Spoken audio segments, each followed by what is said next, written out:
Well, it's puppet strings, and you know something? Life's a glitch. Number 10. Benjamin Lee Ryder was a misplaced teenager from Boston.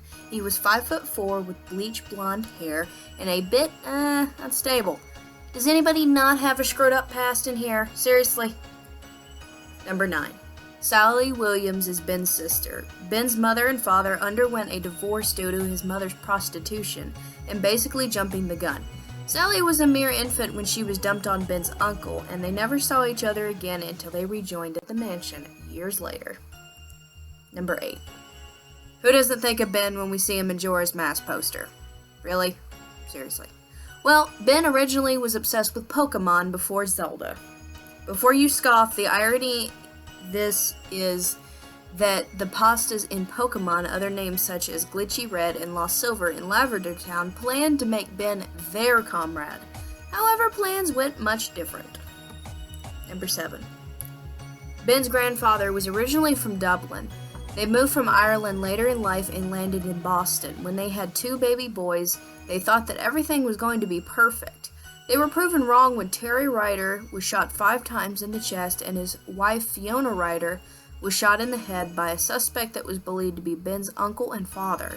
But the double homicide was never pinned on them and is still a cold case to this day.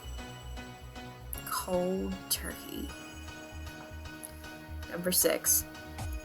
Since Ben was a small child, he always had a dream that he would remember for ages to come. A strange man crouched down and laughing at him. This was early signs of the salesman coming to visit him, because, the way he was choking Link that one time, I would say, "Damn, salesman, you scary!" Number 5. Ben had an impeccable talent for hacking, and no, he wasn't sick before you say shit. He could hack or configure a computer better than the corporations that made them. This was during the 90s, so his talents were very complimented more than once. Of course, DOS is the most annoying sound in the world. Worse than a baby on a plane. Oh god.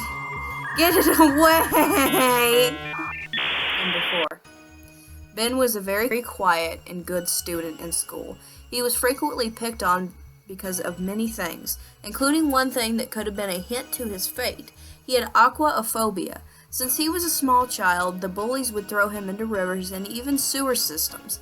He suffered through this over middle and high school until he pulled a knife on one of the bullies for cornering a young girl.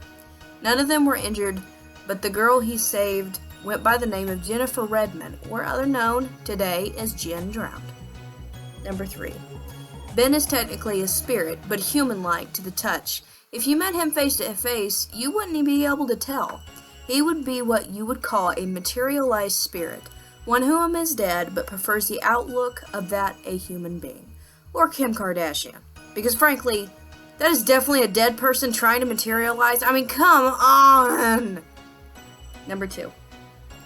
On April 4th, 2001, Benjamin Lee Ryder was grabbed by the collar by his intoxicated father and thrown into a bathtub full of water.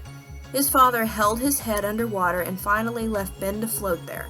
Police reports claim that his father sat down in the living room chair and actually fell asleep while his teenage son lay dead in the bathtub.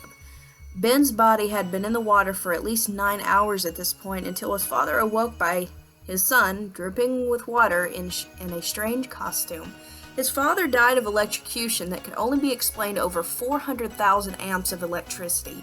That is more than 80,000 times the lethal dose it takes to kill a human. Ooh, shocking. Number 1.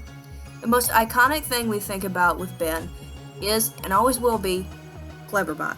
Cleverbot has made Ben more famous than he already is, and gained some new believers that were once skeptics.